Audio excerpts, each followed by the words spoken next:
મિત્રો, હું રસ્તાની બાજુ પર ફ્રૂટ વેચવાનું કામ કરતો હતો. મને સારા પૈસા મળી જતા હતા. એક દિવસ એક યુવતી મારી બાજુમાં આવીને શાકભાજી વેચવા લાગી. તે દેખાવમાં બહુ સુંદર હતી. એક દિવસ બહુ જોરદાર વરસાદ આવ્યો. અમે બંને વરસાદમાં પૂરા ભીંજાઈ ગયા. તે ઘરે જવા લાગી, પરંતુ વરસાદ બહુ તેજ પડી રહ્યો હતો. વીજળી કડકડી રહી હતી. તેથી હું તેને મારા ઘરે લઈ આવ્યો. ઘરે કોઈ નહોતું, ફક્ત તે અને હું. અમે બંને જ હતા. ત્યારે અચાનક મિત્રો, આજની અમારી કહાની માત્ર શિક્ષણ અને મનોરંજન માટે છે. આ કહાનીમાં પાત્રો અને ઘટનાઓ કાલ્પનિક છે. તેથી તેનો કોઈ પણ વ્યક્તિ, જગ્યા કે સંસ્થા સાથે કોઈ સંબંધ નથી. તો ચાલો હવે શરૂ કરીએ આ રસપ્રદ કહાની. નમસ્કાર મિત્રો, મારું નામ પ્રવીણ છે અને હું એક નાનકડા ગામમાં રહું છું. મારી ઉંમર 32 વર્ષની છે અને ઘરની આર્થિક હાલત બિલકુલ સારી નથી. બહુ જ તંગીમાં જિંદગી પસાર થાય છે. અમારા ઘરથી થોડે અંતરે એક રસ્તો પસાર થાય છે અને એ જ રસ્તાની બાજુએ હું એક ઠેલામાં ફ્રૂટ વેચું છું. એ રસ્તા પર ઘણા લોકોની અવરજવર રહેતી હોવાથી મારા ફ્રૂટ જલ્દી વેચાઈ જાય છે અને સારા ભાવ પણ મળી જાય છે. એ જ પૈસાથી મારું ગુજરાન ચાલે છે. મારું ભણતર ફક્ત 12મા સુધી જ થઈ શક્યું, કારણ કે ગરીબીના કારણે આગળ ભણવાનો મોકો મળ્યો નહીં. હજી સુધી હું અવિવાહિત છું. મને જોવા સાંભળવાવાળું કોઈ નથી. લગ્ન માટે સંબંધો આવે છે, પણ મારી ગરીબી અને ફ્રૂટ વેચવાના કામને જોઈને કોઈ પણ પોતાની દીકરી આપવાની તૈયારી દેખાડતું નથી. જ્યારે હું દેખાવમાં ઠીકઠાક અને આકર્ષક છું. એક દિવસની વાત છે. હું હંમેશાની જેમ સવારે રસ્તાની બાજુએ ઠેલો લગાવીને કેળા વેચતો હતો. સમય લગભગ 11 વાગ્યાનો હતો જ્યારે એક યુવતી ત્યાં આવી. તેની ઉંમર અંદાજે 29-30 વર્ષની રહી હશે. તેના માથે મોટી ટોપલી હતી. તે સીધી મારી પાસે આવી અને ધીમા સ્વરે બોલી, "આ ટોપલી નીચે ઉતારી આપશો?" હું તરત ઊભો થયો અને તેની ટોપલી નીચે મૂકી દીધી. જ્યારે મેં ટોપલી નીચે મૂકી તો મારી નજર તેની આંખો સાથે અથડાઈ. તેની આંખો બહુ સુંદર હતી. એ આંખોમાં એક અલગ જ ચમક હતી જે દિલને સ્પર્શી જાય. તે યુવતી પાતળી દુબળી કાયા ધરાવતી, કાળા ઘના લાંબા વાળ વાળી અને ગાઢ કાળા નકશા વાળી હતી. તેનો ચહેરો સાદગીથી ભરેલો હતો, પણ ખૂબ આકર્ષક હતો. મેં ટોપલી નીચે મૂકી તો તેણે ખૂબ વિનમ્રતા સાથે મને આભાર માન્યો. એ ટોપલીમાં ભીંડા, બટેટા, રીંગણ, પાલક અને થોડી લીલી શાકભાજી વેચવા માટે લાવી હતી. તેણે જૂના અખબાર જમીન પર પાથર્યા અને તેમાં શાકભાજી સરસ રીતે સજાવીને બેસી ગઈ. મારો ઠેલો અને તેનું શાક વેચવાનું સ્થળ ખૂબ નજીક હતું. તેથી અમે બંને એકબીજાને સરળતાથી જોઈ શકતા હતા. હું કેળા વેચતો હતો, છતાં મારી નજર વારંવાર તેના પર જતી હતી. પરંતુ તે મારી તરફ ખાસ ધ્યાન આપતી નહોતી. છતાં તેના ચહેરાની નિર્દોષતા અને સૌંદર્યએ મને મોહી નાખ્યો હતો. લગભગ 3 કલાકમાં તેણે પોતાની બધી શાકભાજી વેચી નાખી. લોકો તેની પાસે આવતા જતા શાક લેતા હતા, કારણ કે તે પહેલીવાર આવી હતી. કેટલાક લોકો તેની સાથે ભાવતાલ કરતા હતા. છતાં તેણે ટૂંકા સમયમાં સારા પૈસા કમાઈ લીધા. સાંજે મેં પણ લગભગ 6 વાગ્યે મારો ઠેલો સમેટી લીધો અને ઘરે પાછો ફર્યો. હું એકલો જ મારા ઘરમાં રહું છું. મારું કોઈ પડોશમાં જોવાવાળું નથી.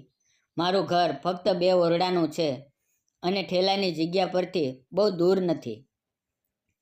ઘરે આવીને મેં મારા માટે ભોજન બનાવ્યું, ખાધું અને ખાટ પર સૂવા ગયો.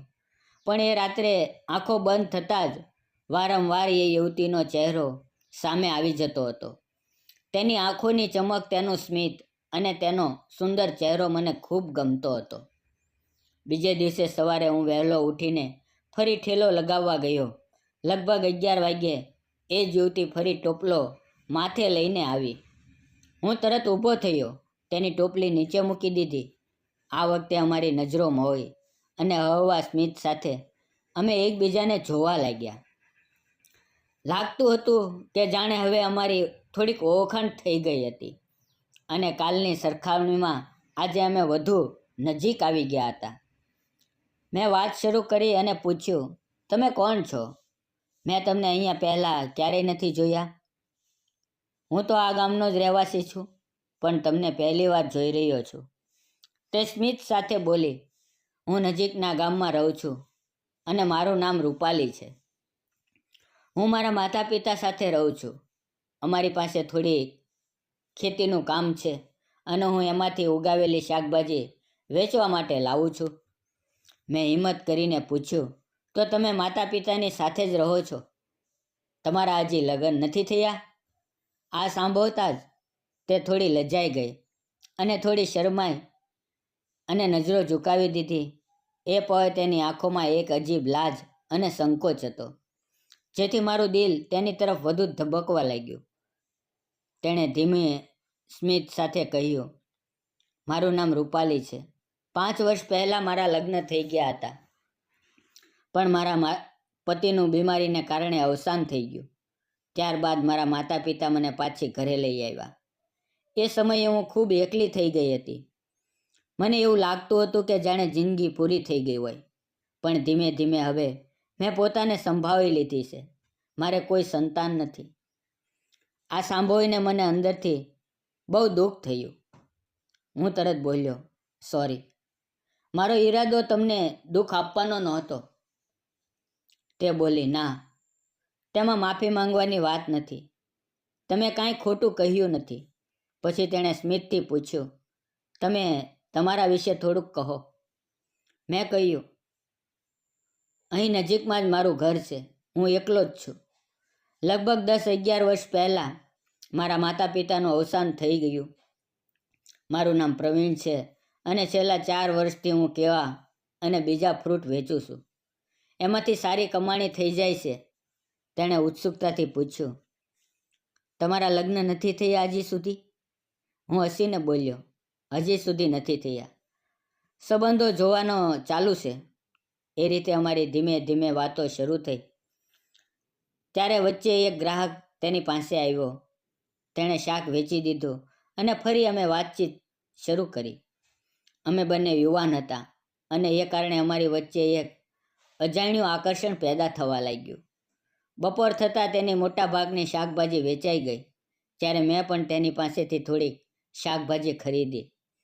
તેણે પૂછ્યું, તમે રોજ ખાવાનું કેવી રીતે બનાવો છો?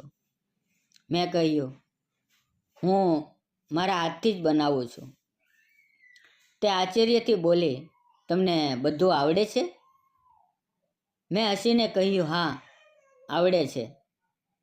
ત્યારે તે હસીને બોલી, તો પછી તમારી થનારી પત્નીને તો મજા પડી જશે. તેને કશું કરવું નહીં પડે. જ્યારે પતિ જ બધું બતાવશે ત્યારે તે તો રાણીની જેમ આરામથી બેસી રહેશે. હું મનમાં વિચારવા લાગ્યો, જો તું જ મારી પત્ની બની ગઈ હોત તો હું તને ખરેખર રાણીની જેમ રાખીશ. પોતાના હાથથી ભોજન બનાવીને તને ખવડાવીશ. મેં તેની તરફ જોઈને સ્મિત કરી દીધું. તેણે તરત પૂછ્યું, શું વિચારી રહ્યા છો? હું વાત ટાળીને બોલ્યો, કશું નહીં. એમ જ હસી આવી ગઈ. તે સમયે ઉનાળાની ઋતુ પૂરી થઈ રહી હતી અને ચોમાસાની ઋતુ આવવાની હતી. અમે એકબીજાને ઓળખતા હવે લગભગ 3-4 મહિના થઈ ગયા હતા. એક દિવસ હંમેશાની જેમ રૂપાલી સવારે 11 વાગ્યે શાક લાવી. બપોર થતાની સાથે જ આકાશમાં કાળા વાદળો છવાઈ ગયા. વીજળી કડકડવા લાગી અને ચારેય કોર અંધકાર છવાઈ ગયો. રૂપાલીની પાસે હજી સારી એવી શાકભાજી બાકી હતી. તે મૂંઝાઈ ગઈ કે હવે ઘરે જાય કે રાહ જુએ. એવું વિચારે એ પહેલાં જ અચાનક જોરદાર વરસાદ શરૂ થઈ ગયો. થોડા સમયમાં અમે બંને પૂરા ભીંજાઈ ગયા. તેણે ઝડપથી માથે ટોપલી રાખી અને જવા લાગી. મેં તેને રોકતા કહ્યું, રૂપાલી, ક્યાં જઈ રહી છે? વરસાદ બહુ તેજ છે અને વીજળી પણ કડકડી રહી છે. થોડીવાર મારા ઘરે રોકાઈ જા, પછી જજે. પહેલાં તો તે ના પાડતી હતી, પરંતુ મેં આગ્રહ કર્યો ત્યારે તે મારી સાથે આવી ગઈ. ખરેખર મારા મનમાં તેના માટે સાચો સ્નેહ અને ઊંડો લગાવ થઈ ગયો હતો અને તેને એકલી વરસાદમાં જતા જોઈ શકતો નહોતો. હું તેને મારા ઘરે લઈ આવ્યો. મારી પાસે તેની માટે કપડાં નહોતા, પરંતુ મેં તેને મોટો ટુવાલ આપ્યો. તેણે તેની વડે પોતાને પોચા કરી લીધા. મેં પણ ભીના કપડાં બદલી નાખ્યા અને રસોડામાં જઈને ચા બનાવવાનું શરૂ કર્યું. ત્યારે તે ધીમેથી પાછો આવીને બોલી, રહેવા દો, હું જ ચા બનાવી દઉં. મેં હસીને કહ્યું, બરાબર છે, અને એક તરફ ખસી ગયો. તે ચા બનાવવા લાગી અને એક ક્ષણે મને એવું લાગ્યું કે જેણે મારા ઘરમાં વર્ષો પછી સાસો સ્નેહ અને સાથ પાછો આવી ગયો હોય. હું ખાટ પર જઈને બેસી ગયો. થોડા સમયમાં રૂપાલીએ 2 કપ ચા બનાવી અને બંને માટે લઈને આવી. અમે બંને ચા પીતા હતા. અમારી નજરો વારંવાર એકબીજા સાથે અથડાતી હતી. અમે એકબીજા વિશે વધુ જાણવા લાગ્યા. લગભગ સાંજના 6 વાગ્યા હતા. બહાર જોરદાર વરસાદ પડી રહ્યો હતો. ચારે કોર પાણી જ હતું. હવે વરસાદ ધીમો થયો હતો. રૂપાલીએ ધ્યાન આપ્યું અને બોલી, હવે મારે જવું પડશે. એ દિવસે તો હું તેને જવા દેવા માંગતો નહોતો, પરંતુ વરસાદ થંભી ગયો એટલે મજબૂરી હતી. મારી પાસે 2 વ્હીલ હતું અને અંધકાર વધતો ગયો. મેં રૂપાલીને કહ્યું, ચાલ તને હું છોડી દઉં. રૂપાલી પહેલાં ના પાડતી હતી, પરંતુ પછી મેં તેને બેસાડીને તેના ઘરેથી થોડે દૂર ઉતારી દીધી. રૂપાલી નીચે ઉતરી, એકવાર મારી તરફ જોયું, સ્મિત કર્યું અને થેન્ક યુ બોલી. મેં પણ તેની તરફ જોઈને સ્મિત આપ્યું અને ઘરે પાછો આવી ગયો. આ રીતે 2-4 દિવસ પસાર થઈ ગયા. પછી એક દિવસ સાંજે 5 વાગ્યે ફરી વરસાદ શરૂ થયો. આ વખતે રૂપાલી અને હું વારંવાર એકબીજા તરફ જોઈ રહ્યા હતા. રૂપાલી છત્રી લઈને આવી હતી, છતાં ભારે વરસાદમાં ઘરે જવું મુશ્કેલ હતું. મેં તેને કહ્યું, ઉતાવળમાં જોખમ ન લેતી. વરસાદ થોડો ઓછો થશે તો હું તને એ જ રીતે છોડી દઈશ. હમણાં તું મારા ઘરે આવી જા. અમે બંને ફરી ઘરે આવી ગયા. રૂપાલી બોલી, આજે હું ભોજન બનાવી દઉં. તેણે પોતાની ટોપલીમાંથી થોડું શાક કાઢ્યું. મેં તેને બતાવ્યું કે કઈ વસ્તુઓને ક્યાં રાખેલી છે. પછી તેણે અમારી માટે પાલકની ભાજી બનાવી, 2 રોટલા શેક્યા અને અમે બંને સાથે બેસીને ભોજન લીધું. ખાવાનું ખૂબ સ્વાદિષ્ટ બન્યું હતું. મેં રૂપાલીને કહ્યું, તારા હાથનો સ્વાદ બહુ સરસ છે. તું બહુ સારી રસોઈ બનાવે છે. એ સાંભળીને રૂપાલી લજ્જાઈ ગઈ. ભોજન પૂરું થયું. મારા ઘરે ટીવી હતું, એટલે મેં ટીવી ચાલુ કર્યું, પરંતુ ભારે વરસાદને કારણે સિગ્નલ સરખા મળતા નહોતા. ચેનલ સ્પષ્ટ દેખાતી નહોતી. થોડીવાર ટીવી જોયું. હવે રાતના 8:30 વાગ્યા હતા. રૂપાલી વરસાદ થંભવાની ઇંતજાર કરી રહી હતી. તેને લાગતું હતું કે તેના માતા પિતા તેની રાહ જોઈ રહ્યા હશે. અમે બંને ખાટ પર બેસી ગયા. રૂપાલી મારી તરફ જોઈ રહી હતી અને હું પણ તેની તરફ જોઈ રહ્યો હતો. એ રાત્રે મારે રૂપાલીને મારા દિલની વાત કહેવી જ હતી. હું ધીમે ધીમે તેની બાજુમાં સરક્યો અને તેનો હાથ પોતાના હાથમાં લીધો. રૂપાલી મારી તરફ જોઈ રહી હતી. તેણે હાથ છોડાવવાનો પ્રયત્ન કર્યો નહીં. મેં તેની આંખોમાં જોઈને કહ્યું, મારે તને કંઈક કહેવું છે. રૂપાલી હસતા હસતા બોલી, કહો. મેં કહ્યું, મને તું ખૂબ ગમા છો. હું તારા પ્રેમમાં પડી ગયો છું. શું તું મારી સાથે લગ્ન કરીશ? રૂપાલીની આંખોમાં આંસુ આવી ગયા. તે બોલી, તમને તો ખબર છે હું વિધવા છું. મારા પહેલીવાર લગ્ન થઈ ચૂક્યા છે. તમને આ મંજૂર છે? મેં તરત કહ્યું, હા. એ સાંભળીને રૂપાલીની આંખોમાં ખુશીના આંસુ આવી ગયા. બહાર વરસાદ પણ ધીમો થતો ગયો. અમે થોડો સમય હાથમાં હાથ પકડીને બેઠા રહ્યા અને વિચારતા રહ્યા કે હવે આગળ શું કરવું. ધીમે ધીમે વરસાદ પૂરો થઈ ગયો. પછી મેં તેને તેના ઘરે છોડી આવ્યો. ત્યારે તેના માતા પિતા તેની રાહ જોઈ રહ્યા હતા. મેં તેને આદરપૂર્વક કહ્યું, મને તમારી સાથે એક વાત કરવી છે. મેં એમને મારા વિશે બધું જણાવ્યું. હું કોણ છું, ક્યાંથી આવ્યો છું, કેવી રીતે કેળા વેચીને મારું જીવન જીવું છું. મેં કહ્યું, રૂપાલી મારી પાસે રોજ શાક વેચવા બેસે છે. અમારી બંને વચ્ચે સારી ઓળખાણ થઈ ગઈ છે અને હવે હું તેને પ્રેમ કરું છું. હું તેની સાથે લગ્ન કરવા માંગુ છું, જો તમારી ઈચ્છા હોય તો. આ સાંભળીને તેના માતા પિતાની આંખોમાં આંસુ આવી ગયા. રૂપાલીના માતા પિતાએ હા પાડી અને આશીર્વાદ આપ્યા. રૂપાલી પણ ખુશીમાં ભાવુકતામાં રડી પડી. ત્યારબાદ થોડા દિવસો ગયા અને અમારા લગ્ન નક્કી થઈ ગયા અને અમે ધામધૂમથી લગ્ન કર્યા. હવે રૂપાલી ઘરનું બધું કામ સંભાળે છે અને હું હંમેશાની જેમ કેળા વેચું છું. સારી કમાણી થાય છે અને અમારું ઘરેલું જીવન આનંદ અને સુખથી ચાલે છે. રૂપાલી મને બહુ પ્રેમ કરે છે અને હું પણ રૂપાલી પર દિલથી પ્રેમ કરું છું. અમે બંને એકબીજાને દિલથી જીવતો મરતો પ્રેમ કરીએ છીએ. મિત્રો અને બહેનો, મેં અને રૂપાલીએ લગ્ન કરી લીધા. તમને શું લાગે છે, મેં અને રૂપાલીએ લગ્ન કરીને સાચું કર્યું કે ખોટું?